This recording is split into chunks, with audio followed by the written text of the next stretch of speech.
ಪಾಂಡವಪುರ. ಈ ಪ್ರದೇಶದಲ್ಲಿ ಪಾಂಡವರು ತಮ್ಮ ಅಜ್ಞಾತವಾಸದ ಕಾಲದಲ್ಲಿ ವಾಸವಾಗಿದ್ದರು. ಆದ್ದರಿಂದಲೇ ಪಾಂಡವಪುರ ಎಂಬ ಹೆಸರು ಬಂದಿದೆ. ಪಾಂಡವರು ಅರಗಿನ ಮನೆಯಿಂದ ತಪ್ಪಿಸಿಕೊಂಡು ಅರುವರ ವೇಷದಲ್ಲಿ ಬಂದು ನೆಲೆಸಿದ ಜಾಗವೇ ಅರುವರಹಳ್ಳಿ, ಈಗಿನ ಆರೋಹಳ್ಳಿ.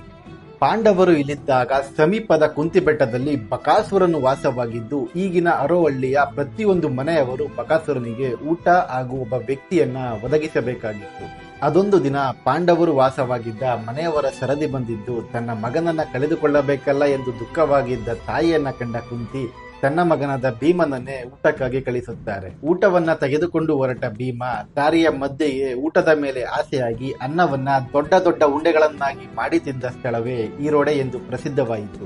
ಇನ್ನು ಮುಂದೆ ಸಾಗುವಷ್ಟರಲ್ಲಿ ಮಿಕ್ಕಿದಂತಹ ಅನ್ನವನ್ನ ಚಿಕ್ಕ ಚಿಕ್ಕ ಉಂಡೆಗಳನ್ನಾಗಿ ಮಾಡಿ ತಿಂದ ಸ್ಥಳವೇ ಚಿಕ್ಕಡೆ ಎಂದು ಪ್ರಸಿದ್ಧವಾಯಿತು. ಇನ್ನೊಂದು ಕಥೆಗಳ ಪ್ರಕಾರ ಹಿರಿಯಡೆ ಕಿರಿಯಡೆ ಅಂತ ಕೊಡ್ತಾ ಇದ್ರಂತೆ, ಆದ್ರಿಂದ ಹೆಸರು ಬಂತು ಅಂತ